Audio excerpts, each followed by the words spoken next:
acclame pour le Seigneur.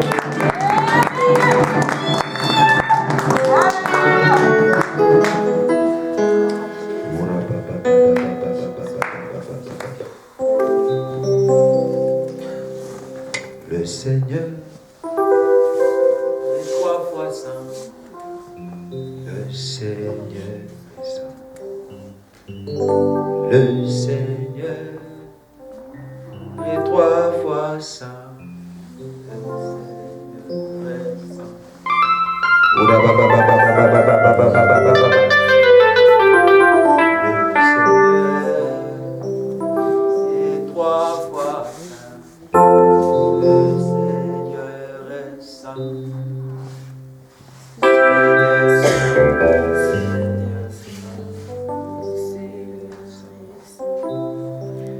Béni soit celui qui vient au nom du Seigneur. Béni soit celui qui vient au nom du Seigneur. Béni soit celui qui vient au nom du Seigneur. Béni Seigneur Saint, Seigneur Saint. Oh, oh, oh, Hosanna, Hosanna, Hosanna, Hosanna. Oh, oh, oh, Hosanna, Hosanna, Hosanna, Hosanna. Oh, Hosanna, Hosanna, Hosanna, Hosanna. Seigneur Saint, Seigneur Saint, Seigneur est saint. Quand je pense à ma vie, Seigneur, ouvrage de tes mains. Oh, quand je pense à ma vie, l'ouvrage de tes mains. Oh, quand je pense à ce que tu as commencé à faire, l'ouvrage de tes mains. Quand je pense à ce que tu as commencé à faire, l'ouvrage de tes mains.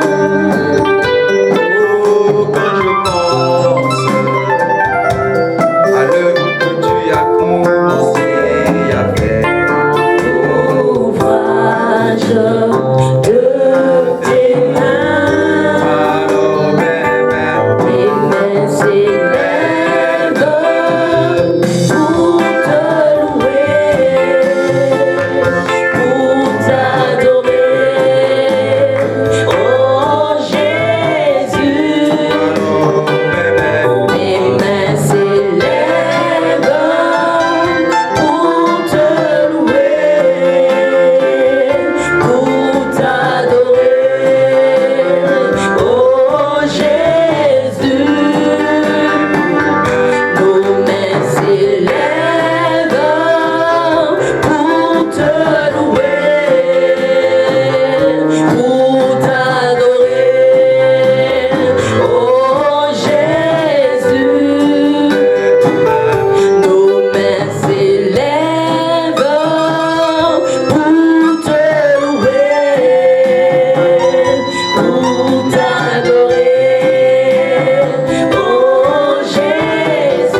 Bienvenue ce matin dans la maison de l'Éternel.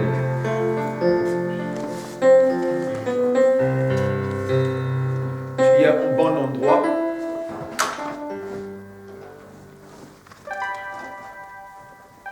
Tu es au bon endroit. Tu as choisi la bonne part. Avec la bonne personne. Qui n'est autre que Jésus-Christ de Nazareth. Le vainqueur de Golgotha. Le ressuscité du 3e jour. Celui dont le tombeau est vide. Alléluia. Il y a des gens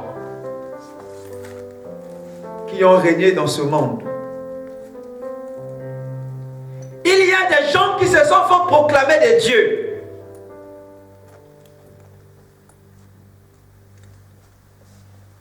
Il y a des gens qui ont dit qu'ils étaient immortels. Ils ont même donné les noms. CCO. C'est-à-dire éternel. Mais aujourd'hui où nous parlons, leurs tombeaux sont là. Alléluia. Ceux qui croyaient en eux, ceux qui comptaient sur eux, aujourd'hui sont malheureux. Mais nous connaissons un maître. Alléluia. Qui a vécu pendant 3 ans et demi. Pendant 33 ans et demi.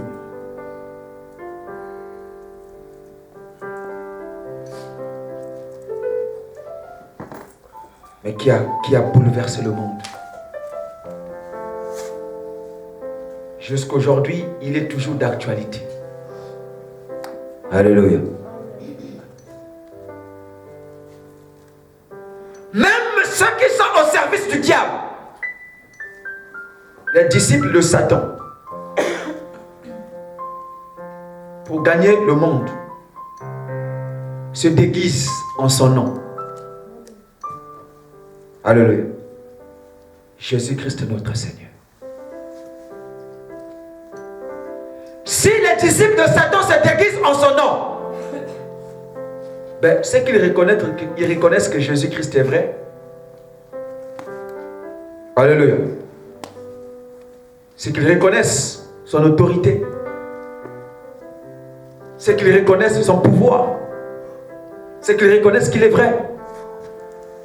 Parce que s'ils ne reconnaissaient pas qu'il était vrai, ils ne devaient pas utiliser son nom. Alléluia. Pour avoir des foules. Pour avoir les noms. Mais la preuve qu'ils utilisent son nom, c'est que Jésus est vrai. Tu as cru en un Dieu vivant.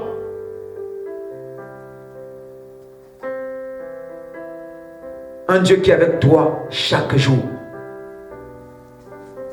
Jusqu'à la fin de ta vie.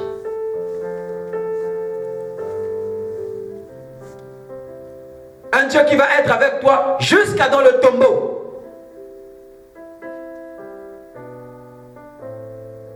Alors aie confiance en ce Dieu.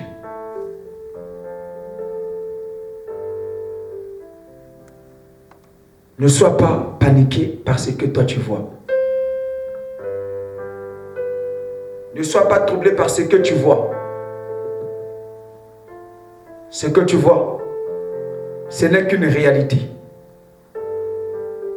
Ce n'est pas la vérité. La réalité n'est pas la vérité.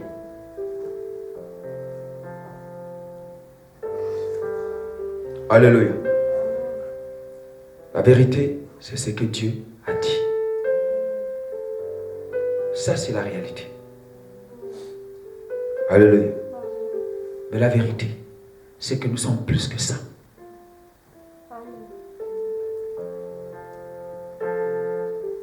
La vérité, c'est ce que Dieu a dit.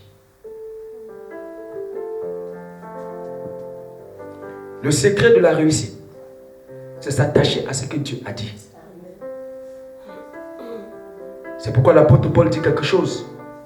Nous marchons par la foi et non par la vue. Pourquoi il le dit? Parce que la vue te présenteront des choses contraires à ce que Dieu a dit. Mais c'est la vie. C'est la réalité.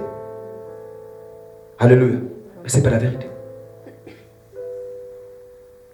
Il faut que les gens arrivent à comprendre que la vérité, c'est ce que Dieu a dit. Ce que Dieu a dit que tu sois, ce que Dieu a dit que tu es, c'est ça la vérité. Alléluia. En dépit de la vérité, il y a la réalité qui est là. Tu ne dois pas te fier à la réalité. Tu ne dois pas fixer tes regards sur la réalité. Si tu fixes tes regards sur la réalité, tu feras naufrage par rapport à la foi. Alléluia. Je connais un homme qui s'était accroché à la parole de Dieu et qui s'est mis à marcher sur les eaux. L'apôtre Pierre. Mais lorsqu'il a vu les réalités,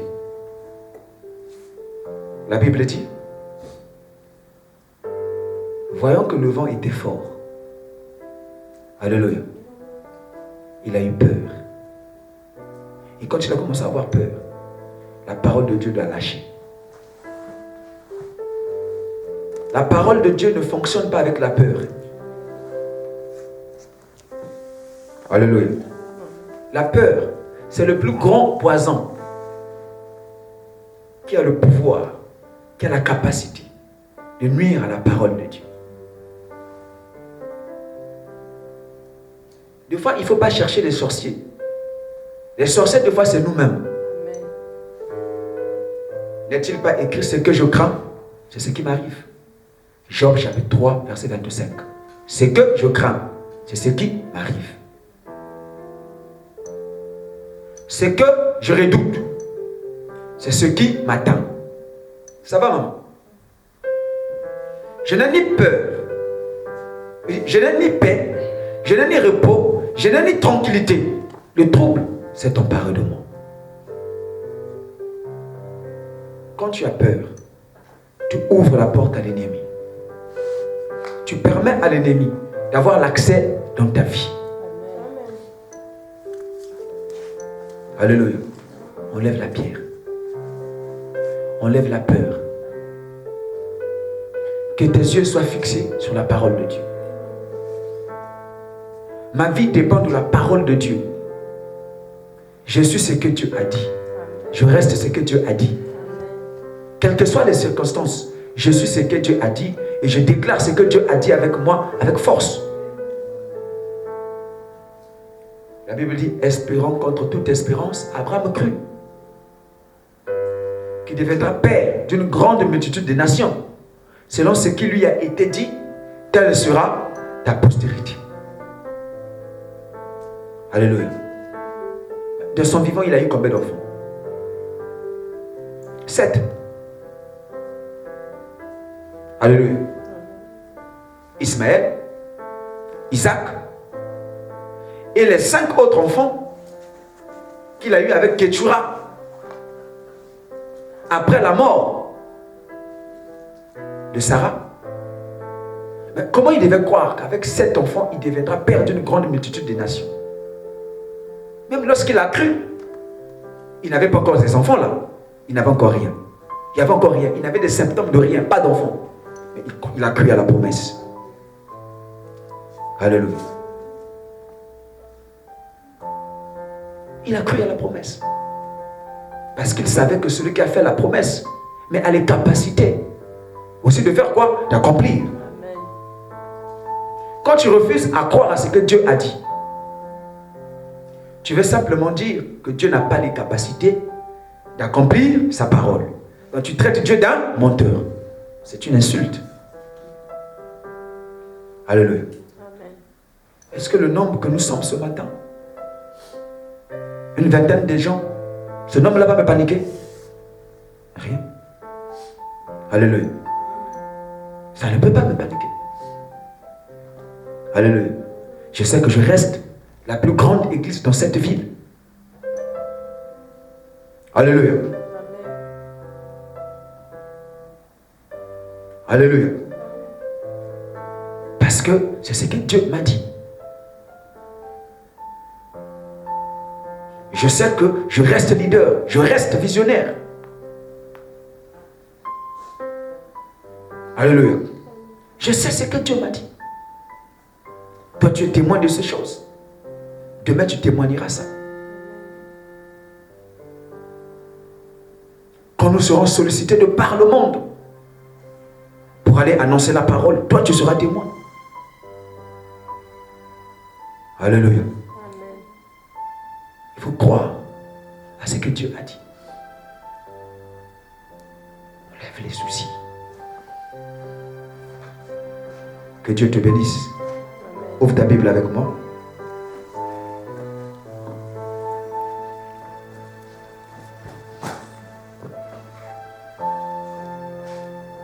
Nous allons continuer avec notre enseignement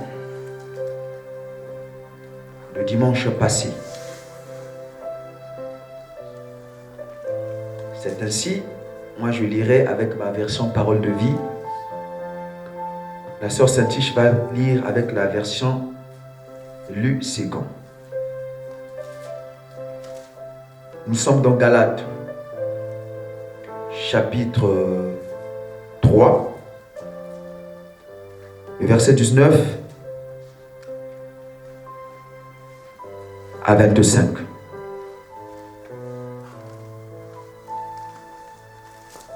Galates, chapitre 3, le verset 19 à 25.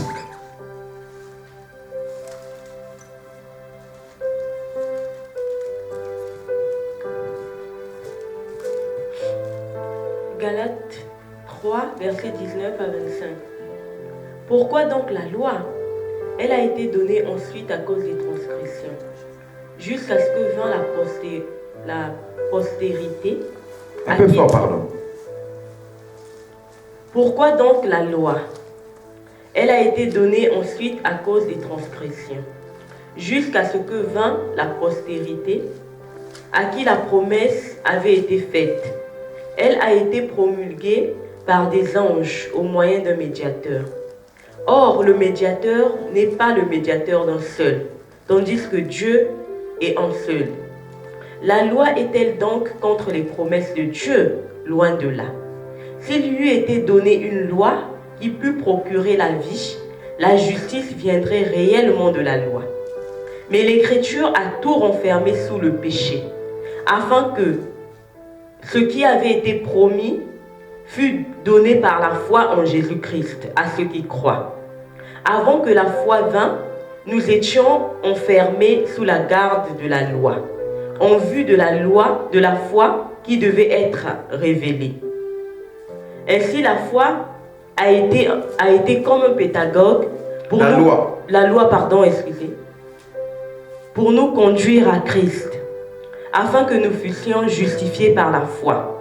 La foi étant venue, nous ne sommes plus sous ce pédagogue, car vous êtes tous fils de Dieu par la foi en Jésus-Christ. On s'arrête là. Amen. Moi, je vais faire la lecture avec la version Parole de vie. Alors, ceux qui nous suivent par les écrans, elle vient de faire la lecture par la version Lu Ségan que vous en avez. Nous sommes dans Galates, chapitre 3, le verset 19 à 26. Moi, je vais faire avec la version Parole de vie, afin que tout le monde puisse comprendre cet enseignement que nous avions débuté il y a un mois. Alors, pourquoi la loi? C'était une chose en plus. Elle servait à faire connaître les fautes jusqu'à l'arrivée de celui qui allait naître d'Abraham. C'est pour lui que Dieu avait fait sa promesse. Ce sont les anges qui ont fait connaître la loi. Et c'est un homme qui a servi de médiateur. Mais on n'a pas besoin d'intermédiaire quand il n'y a qu'une seule personne et Dieu, lui, est seul. Alors, qu'est-ce que cela veut dire? Que la loi est contraire aux promesses de Dieu? Sûrement pas. Si une loi pouvait donner la vie, et si les êtres humains avaient reçu la loi, eh bien, oui, la loi pourrait rendre juste. Mais les livres saints disent que le monde entier est sous le pouvoir du péché. Voici pourquoi la promesse de Dieu devait se réaliser pour tous les croyants à cause de leur foi en Jésus-Christ. Avant que le temps de croire au Christ arrive, la loi nous gardait prisonniers. Il fallait attendre le moment où Dieu ferait connaître cette foi. La loi a été notre surveillant jusqu'à l'arrivée du Christ pour que nous soyons rendus justes par la foi. Maintenant, le temps de croire au Christ est arrivé.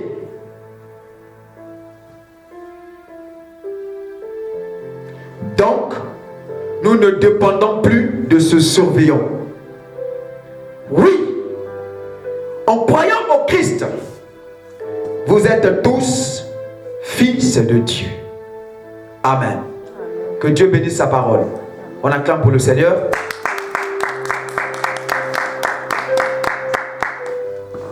Alléluia. Alors, bien-aimés dans le Seigneur, j'aimerais que tout le monde puisse me suivre avec attention. Même ceux qui nous suivent par Internet. Bien-aimés, suivez-nous avec attention. Ayez surtout votre Bible à votre côté. Faites comme les disciples de Bérée. Dans Actes des Apôtres chapitre 17 verset 37. Si j'ai bonne mémoire. Qui examinait les Écritures pour voir si ce que l'apôtre Paul annonçait, c'était bien la vérité. Alléluia. C'est ça sur cette fiche? Actes des Apôtres chapitre 17. Actes chapitre 17. 17 ça s'arrête à 34. Hein?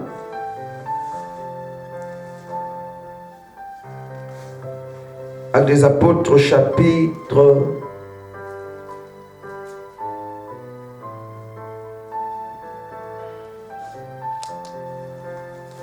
10.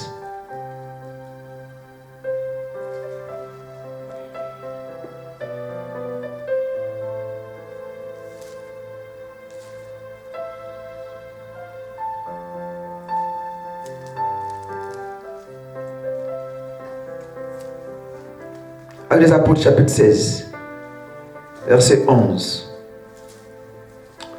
Actes des Apôtres chapitre 17 hein, verset 11. C'est au verset 11.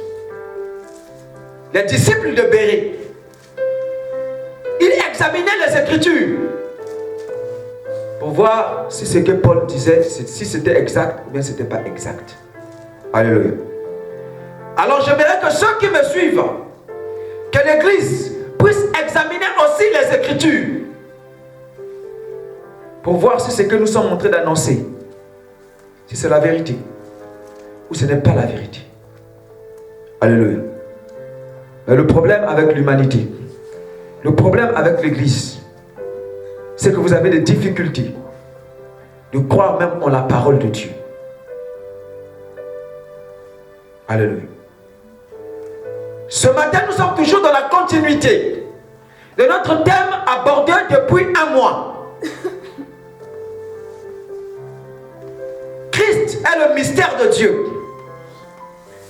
Mais ce matin, je viens avec un sous-thème intitulé « Pourquoi donc la loi de Moïse a été donnée ?»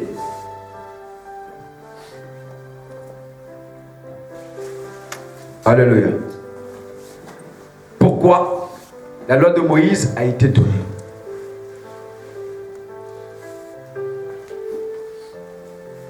Nous allons y aller doucement pour que tout le monde puisse comprendre.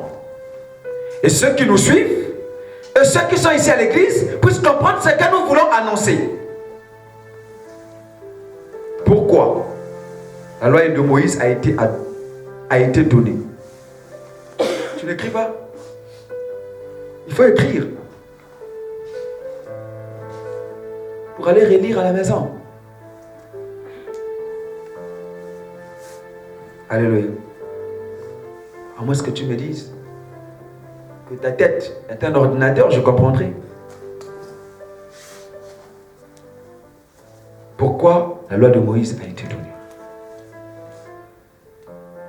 Alléluia. Lorsque nous parlons de la loi de Moïse, à quoi faisons-nous allusion?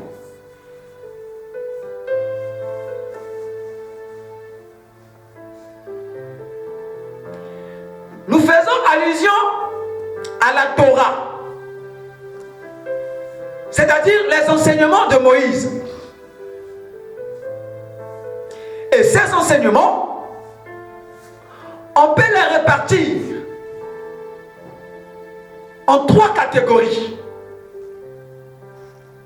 en trois formes de lois. On avait les lois morales, c'est-à-dire les 10 commandements qui ont été donnés. Exode chapitre 20, vous verrez ça là-bas. Alléluia. Hormis les 10 commandements, il y avait les lois cérémonielles.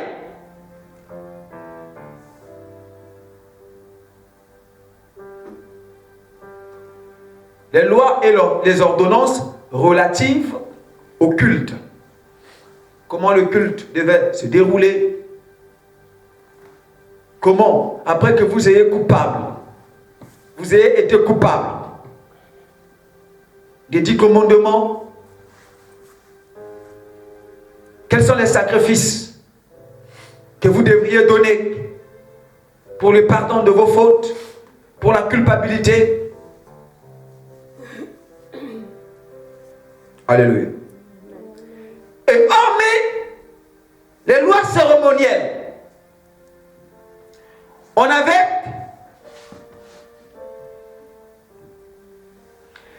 les lois sociales. Les lois sociales étaient des lois qui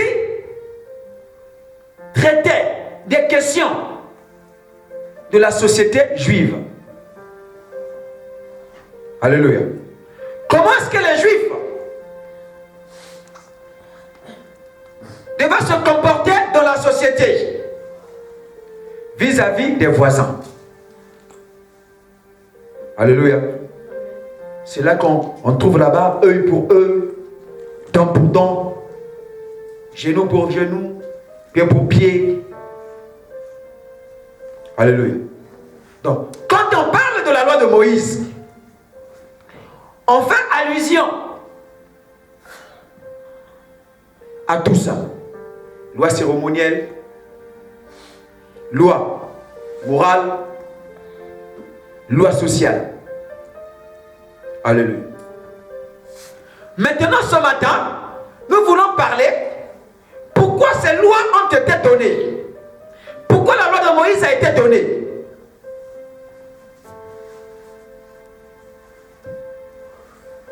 Alléluia. Et nous avons vu hier, nous avons vu le dimanche passé, ici, que en vérité, l'ancienne alliance sur laquelle est basée la loi de Moïse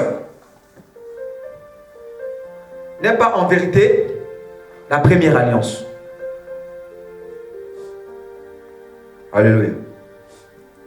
On avait vu ça ici. On dit en vérité, ce n'est pas la première alliance.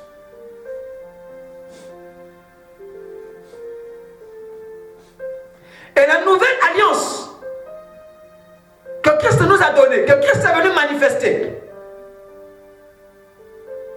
nous avions dit qu'en vérité, c'était ça la première alliance. Alléluia. Ça peut paraître compliqué. Seulement, elle s'est manifestée après. Alléluia. Mais elle a été conclue avant la première alliance, donc celle de Moïse. Nous nous sommes référés dans Genèse chapitre 12, à partir du verset 3. Lorsque Dieu appelle Abraham, c'était le début d'une alliance.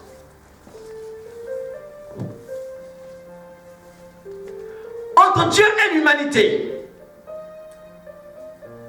Lorsque Dieu appelle Abraham, dans Genèse chapitre 1 et Genèse chapitre 12, le verset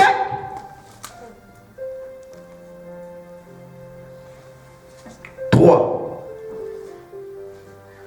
Dieu dit ceci à Abraham. Il dit, Genèse chapitre 12, à partir du verset 1 jusqu'à 3. Au verset 3, Dieu dit à Abraham, toutes les familles de la terre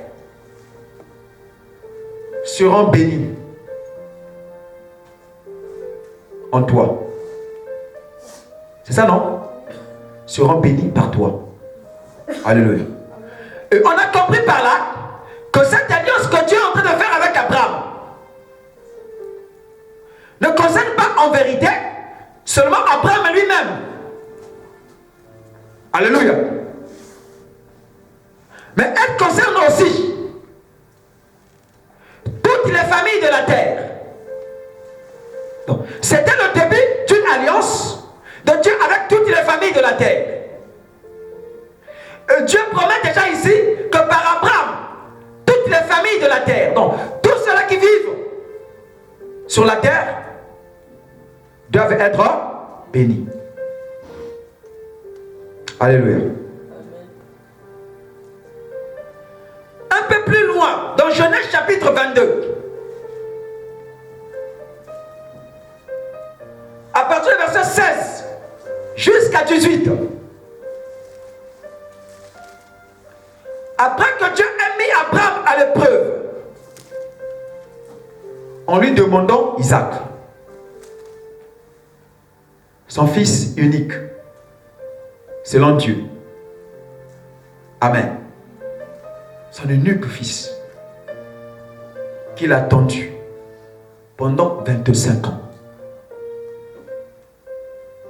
La joie de Dieu, la joie d'Abraham. Alléluia. Mais Dieu, pour mettre Abraham à l'épreuve, lui demande encore, comme pour sacrifice, Isaac.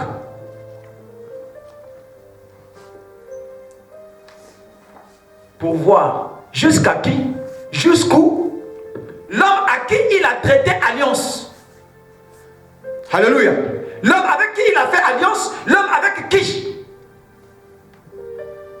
L'homme en qui il veut bénir toutes les nations, donc toutes les familles de la terre, par lui. Il veut voir, alléluia, à quel point cet homme l'aime. Alléluia. Écoute-moi très bien. Dieu ne peut pas prêter alliance avec quelqu'un. Dieu ne peut pas faire alliance avec quelqu'un. Alléluia. Qui n'a pas un cœur pour l'aimer. Alléluia.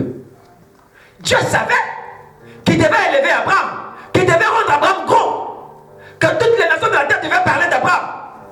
Mais Abraham ne devait pas bénéficier de cette gloire comme ça. Alléluia. Dieu devait quand même voir. C'est celui que lui il a placé sa confiance. C'est celui en qui il a choisi. L'aime aussi. La meilleure manière pour voir si quelqu'un est obéissant, si quelqu'un t'aime, c'est l'éprouver. Dieu ne tente pas. Tenter, c'est pousser au mal. C'est le diable qui nous tente. Alléluia. Pour nous pousser au mal. Mais Dieu éprouve pour voir jusqu'où. Alléluia. Parce que dans l'épreuve, ce qui est dans le cœur de l'homme sort. Alléluia. C'est pourquoi il a dit aux enfants d'Israël,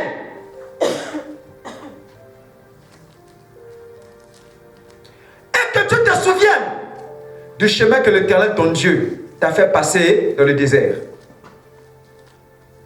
Il t'a nourri de la manne que tu ne connaissais pas pendant 40 ans. Il t'a éprouvé afin que ce qui était dans ton cœur puisse sortir. Et que tu saches aussi que l'homme ne vivra pas seulement de pain, mais de toute parole qui sortira de la bouche de Dieu.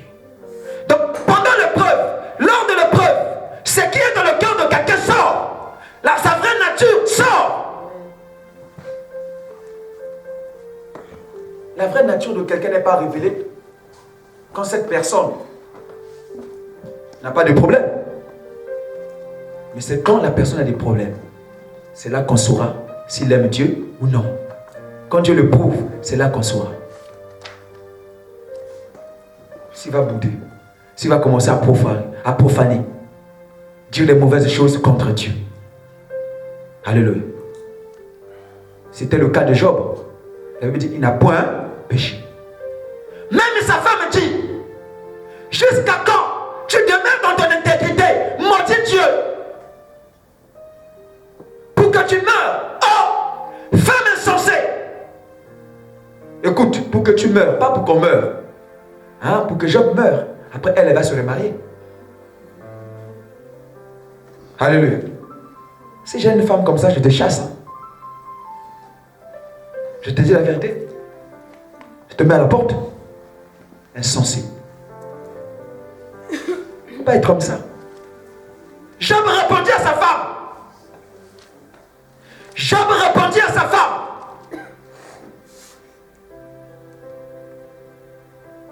Pourquoi tu parles comme une insensée? Quoique nous recevons de Dieu le bien, nous ne recevons pas aussi le mal. Voilà une bonne femme. Voilà un bon homme. Alléluia. Job connaissait que c'est que je reçois de Dieu le bien, je peux aussi recevoir de Dieu le mal. Il est souverain. L'épreuve. Il fallait que Dieu éprouve Abraham. Alléluia. Or, Abraham ici est le type de Dieu. Alléluia. Isaac est le type de Christ. Alléluia. Dieu mettait Abraham à l'épreuve pour voir si Abraham aussi peut sacrifier son fils, comme lui veut sacrifier pour le salut de l'humanité. Ce sont des mystères. Si Abraham avait refusé, ça va être compliqué. Puisque c'est sa postérité, alléluia, qui devait sauver l'humanité. La Bible dit qu'Abraham a pris l'enfant. Dieu dit c'est pas possible.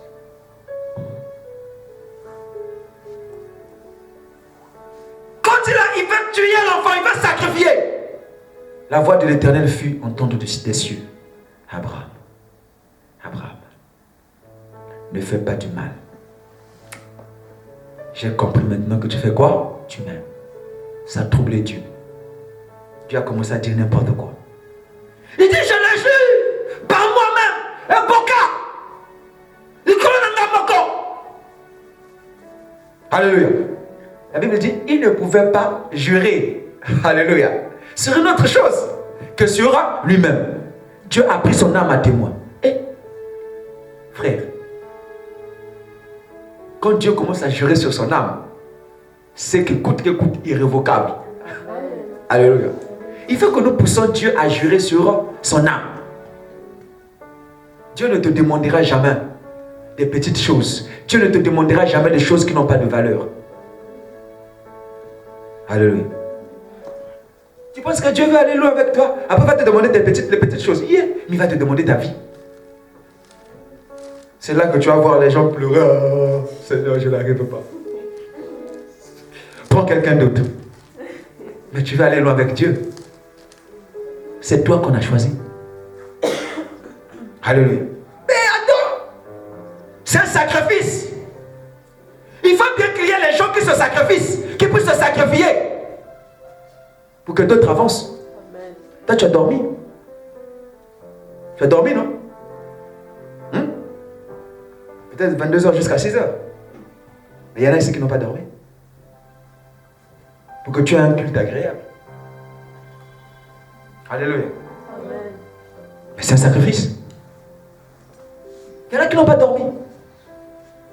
Il faut bien qu'il y ait des gens qui se sacrifient pour que les autres. Il faut accepter ce sacrifice. Alléluia. Amen. Je le jure par moi-même, parole de l'Éternel. À cause de ce que tu as fait, Abraham, je bénirai ta postérité. Ta postérité, je multiplierai ta postérité. Hein? Alléluia. Je multiplierai ta postérité comme les étoiles du ciel. Amen. Ta postérité prendra la place, possédera la porte de ses ennemis. À cause de qui? d'Abraham. On commence à bénir sa postérité. Les choses commencent à venir. Et Dieu ajoute que toutes les nations de la terre seront bénies en ta postérité. À cause de quoi? De ce que tu as fait. Maintenant, est-ce que cette postérité que Dieu a dit, nous commençons à voir ici que Abraham va avoir une postérité. Alléluia.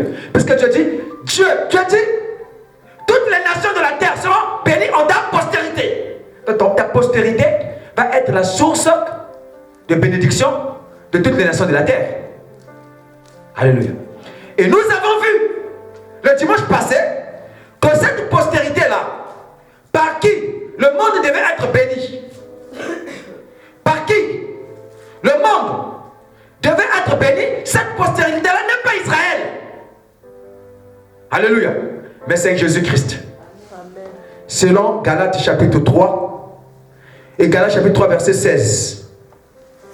Or les promesses ont été faites à Abraham et à sa postérité. Il n'est pas dit et aux postérités comme s'il s'agissait de plusieurs, mais en tant qu'il s'agit d'une seule, et à ta postérité, c'est-à-dire Christ. Alléluia. Donc la postérité d'Abraham ici, quand Dieu avait juré de multiplier comme les étoiles du ciel, c'est Christ. Alléluia. Quand Dieu avait juré que cette postérité-là, par cette postérité, toutes les nations de la terre vont être bénies, c'est Christ. Alléluia. Donc l'obéissance d'Abraham pour livrer Isaac a permis à ce que Christ se... Alléluia. A permis à ce que Christ, Dieu bénisse Christ. C'est pourquoi je dis que Abraham était le type de Dieu. Est-ce qu'on est en train de me comprendre? Donc on comprend par là que ça c'est déjà l'alliance que Dieu traite avec Abraham. Que toutes les nations vont être bénies en Jésus-Christ. Jésus-Christ, c'est par lui que l'humanité entière sera bénie. Alléluia. Est-ce qu'on est en train de me comprendre? Je fais la révision de l'autre là, du culte du dimanche passé. Parce qu'il y en a qui n'étaient pas là. Si je prends directement le culte aujourd'hui, vous ne risquerez pas de comprendre. Dans Deutéronome chapitre 5, à partir du verset 1 jusqu'à 3, on voit là-bas Moïse en train de dire aux enfants d'Israël. Moïse dit aux enfants d'Israël, lisez, hein, vous avez la Bible, Deutéronome.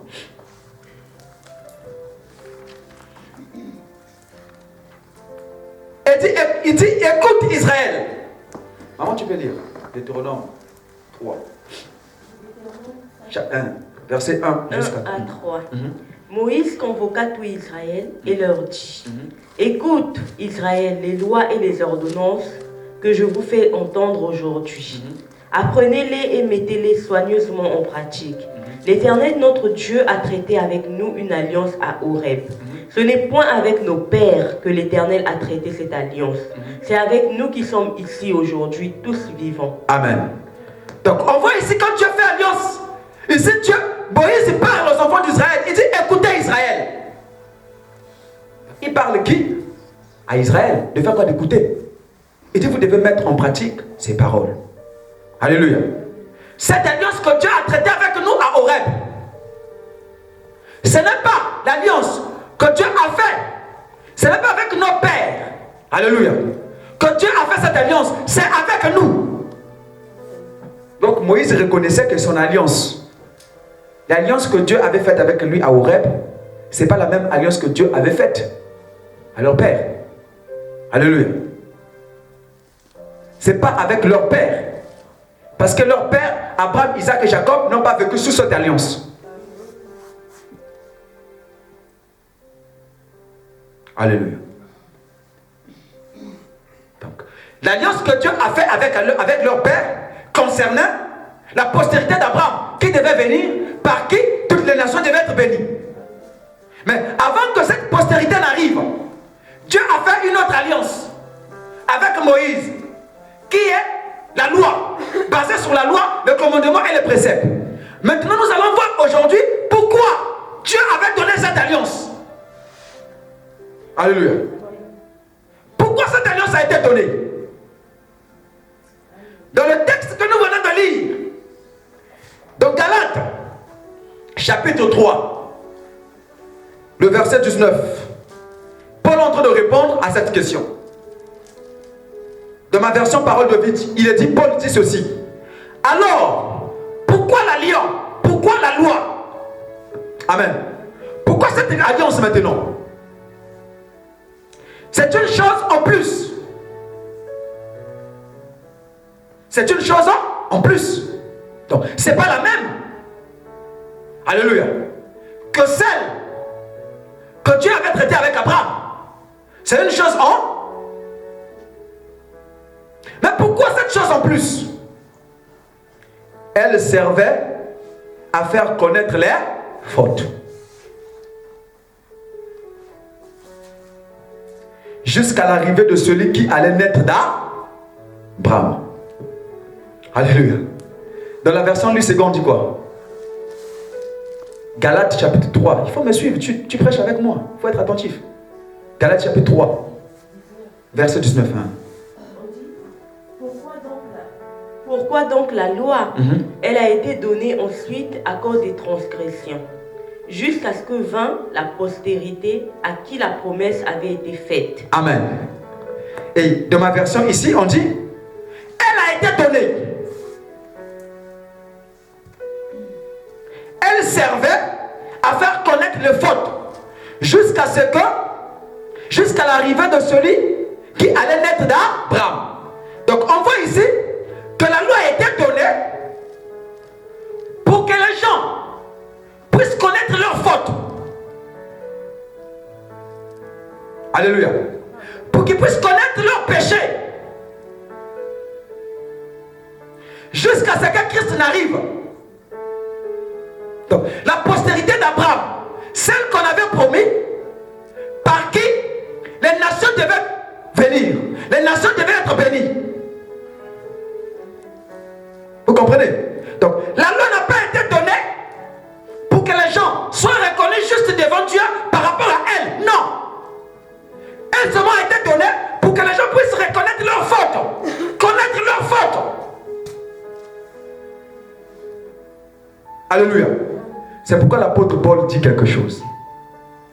Dans Romains chapitre 3, ouvrons vite fait maman. Romains chapitre 3, le verset 19.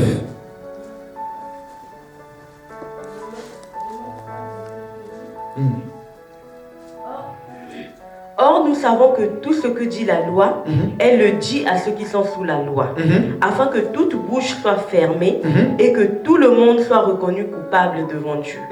Verset 20. Car nul ne sera justifié devant lui par les œuvres de la loi, plus que c'est par la loi que vient la connaissance du péché. Amen. Est-ce que là les yeux commencent à s'ouvrir? Est-ce que les yeux s'ouvrent? Mes amis, vous qui me suivez, est-ce que vos yeux s'ouvrent là? Romains chapitre 3 à partir du verset 19 à 20. C'est bon, c'est on est là. C'est compréhensible. Nous savons que tout ce que dit la loi, elle le dit. Pourquoi? À ceux qui sont sous la loi, afin que toute bouche soit fermée et que toute langue, toute personne soit reconnue coupable devant Dieu. Donc, la loi était donnée pour que les gens reconnaissent leurs fautes. Et ils sont coupables. Qu'ils ne puissent pas bavarder et faire le bruit devant Dieu. Pour qu'ils savent qu'ils sont pécheurs devant Dieu. Est-ce que vous connaissez? Vous comprenez? Et maintenant, ensuite, il dit, c'est pourquoi aucune personne ne va être reconnue juste devant Dieu par la loi. Parce que c'est par la loi que vient la connaissance du péché. Mais pourquoi Dieu n'a pas voulu que les gens soient reconnus juste devant lui par rapport à la loi? Parce que s'il applique la loi pour faire établir sa justice, personne ne sera sauvé. On ne comprend pas. Sœur Mélina, ça passe? Très bien. Sœur Chloé, c'est bon? Dieu merci. Dieu savait lui-même que la loi est dangereuse. La loi me sert seulement à voir les faiblesses des gens. Alléluia. Donc si je laisse que l'humanité soit sauvée par la loi, personne ne va être sauvé. Parce que je vais tous les condamner. Est-ce que vous comprenez maintenant? Donc, elle servait seulement à faire connaître les fautes. Jusqu'à ce que vienne qui? La postérité d'Abraham. Jusqu'à ce que Jésus-Christ vienne.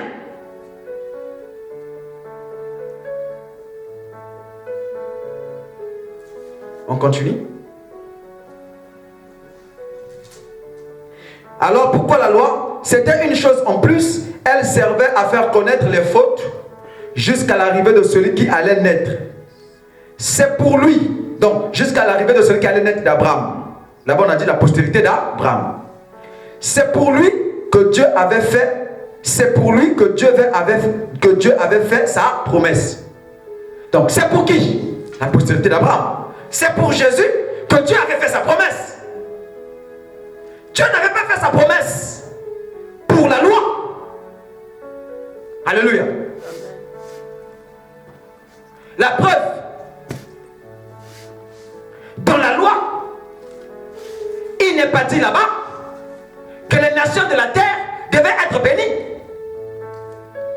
La loi, au contraire, met l'inimitié entre les juifs et les non-juifs.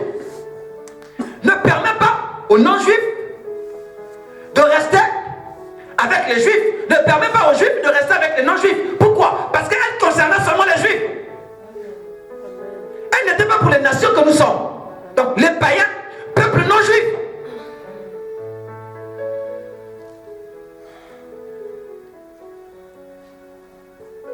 C'était leur coutume à eux de vivre, que Dieu les avait donné, jusqu'à ce que le Sauveur du monde vienne. Alléluia. Mais avant que nous ne connaissions Jésus, nous n'avions pas nos coutumes. Hein? Jusqu'à ce qu'on connaisse Jésus. Mais la coutume d'Israël aussi, c'était la loi. C'est vrai que leur coutume venait de Dieu. C'était la coutume de Dieu. Alléluia. Les gens doivent comprendre les choses. Mais vous devez comprendre. Si vous ne comprenez pas, c'est triste. Ce sont les anges qui ont fait connaître la loi. Et c'est un homme qui a servi d'intermédiaire. Ce sont les anges. C'est l'ange de l'Éternel qui a donné la loi à Moïse, a fait connaître la loi, et Moïse a servi d'intermédiaire. C'est pourquoi on dit la loi de Moïse. Et moi, quand je parle de la loi, je parle de Moïse. Les gens disent, ah, tu traites Moïse. Tu dis donc qu'il n'était pas serviteur de Dieu, il était un faux et tout. Je dis, bon, est-ce que j'ai dit que Moïse était un faux? Ça était faux. Est-ce que moi je dis ici que Moïse était faux? Moi j'incrimine son système. J'incrimine ses enseignements. Et j'ai raison. Je sais pourquoi j'incrimine ça. Puisque Dieu lui-même aussi incrimine ça. Dieu lui-même a donné ça pour un but. Faire connaître le péché aux gens. Les gens reconnaissent leur péché jusqu'à ce que Christ arrive. Maintenant Christ est arrivé. À quoi sert encore cette loi? Vous savez, il y a des choses qu'on donne circonstanciellement. Hein. Chez nous, au Congo-Brazzaville, à la sortie de la guerre, on nous avait donné la constitution du 20 janvier. Et cette constitution-là, tout était taillé sur mesure. Tout se reposait sur le président lui-même. Alléluia. Et le président appelait ça une constitution sur mesure d'après la guerre. Donc, après la guerre, mais comme le pays ne marchait pas, donc lui-même, il était souverain. Lui-même, il devait tout, il devait réincarner tout. Lui-même Premier ministre, lui-même ministre de la Défense, lui-même il a tous les pouvoirs. Mais maintenant qu'il a vu que l'époque de la guerre est passée, alléluia, les choses maintenant vont bien. Il a donné une autre constitution. C'est d'octobre, passé non? La nouvelle république. Ça veut dire que la vieille constitution là, oui. Même si on a pris d'autres lois là-bas, dans la vieille constitution, on a ramené ça. Mais on parle de la nouvelle constitution. Cela ne veut pas dire que cette ancienne constitution-là existe encore. Parce qu'on a fait venir d'autres lois de la nouvelle. Non. Si aujourd'hui vous allez encore parler de la constitution du 20 janvier, là, vous êtes hors sujet. Alléluia. Puisqu'elle a fait son temps, elle est passée. Mais si aujourd'hui vous continuez à parler de la loi de Moïse, vous êtes hors sujet. C'est comme si Christ n'est pas encore venu. Amen. Comprenons les choses, papa. Amen. Comprenons les choses. Amen. Je n'incrimine pas ceux qui prêchent ça, mais on doit comprendre les choses. Parce que si on prêche la loi encore, frère, c'est compliqué. Faire connaître. C'est pourquoi chaque jour on est là seulement à l'église, faire connaître aux gens leurs péchés. Mais donner la solution. Donnez la solution pour qu'ils sortent du péché. Amen. Vous faites connaître seulement le péché. Depuis que vous avez fait comment faire connaître le péché, les gens aussi en question, ils ne sont pas pour eux saints. Ils multiplient. C'est comme si vous leur donnez encore la force de refaire les mêmes choses.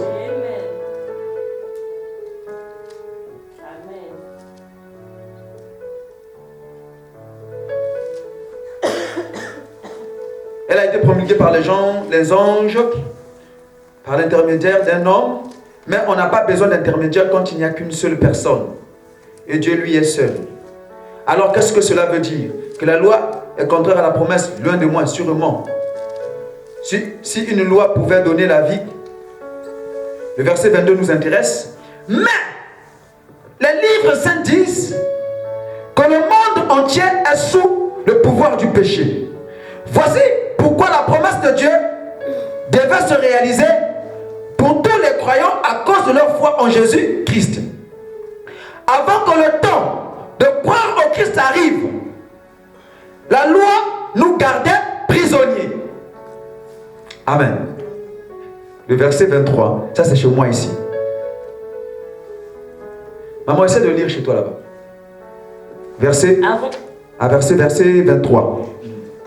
Avant que la foi vînt, nous étions renfermés sous la garde de la loi, en vue de la foi qui devait être révélée. Amen. Chez moi on dit, avant que le temps de croire au Christ arrive, la loi nous gardait prisonniers. Il fallait attendre le moment où Dieu ferait connaître cette foi. Amen. Avant que le moment de croire au Christ arrive, avant que Christ n'arrive, pour que tout le monde croie en lui et qu'il soit béni, qu'il soit sauvé. Donc, avant que la foi en Christ n'arrive, nous étions sous la garde de la loi. Alléluia. Alléluia. Donc la loi était notre gardien. La loi était notre surveillant.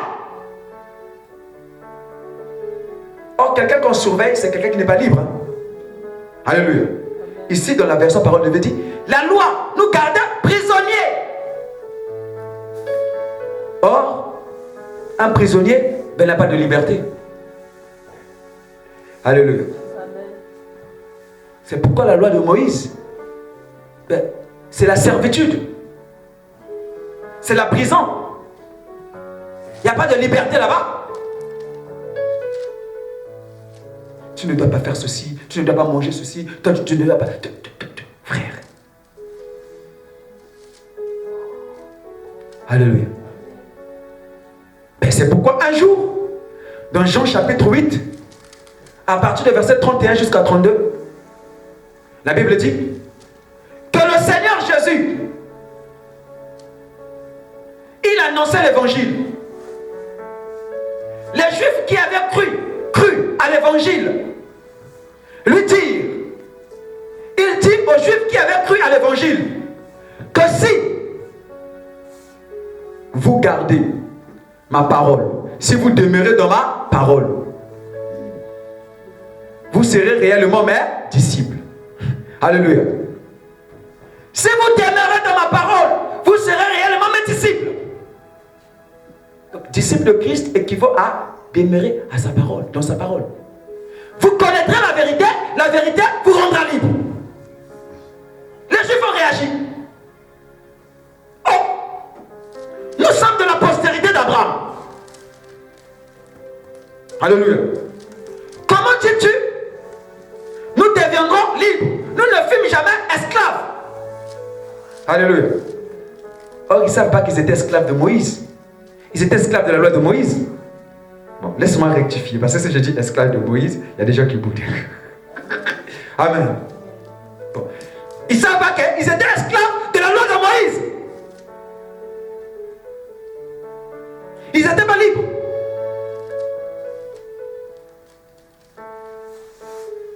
Alléluia.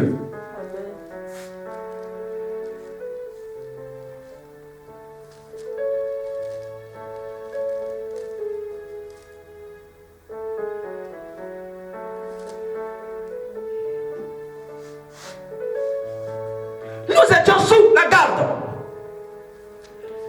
La loi nous gardait prisonniers.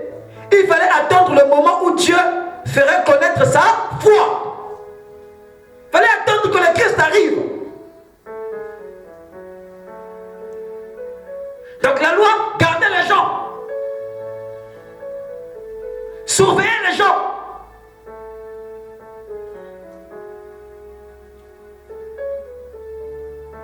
Jusqu'à ce que Christ n'arrive.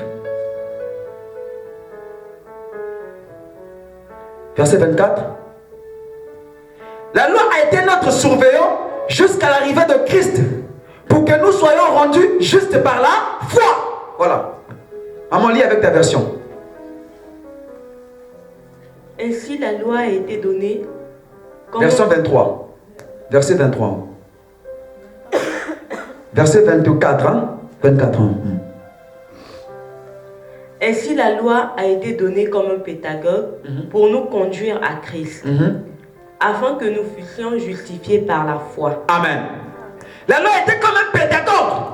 La loi était comme un surveillant pour nous conduire à Christ. Jusqu'à ce que Christ fasse quoi? Arrive. Afin que nous soyons maintenant rendus justes devant Dieu par la foi en Christ.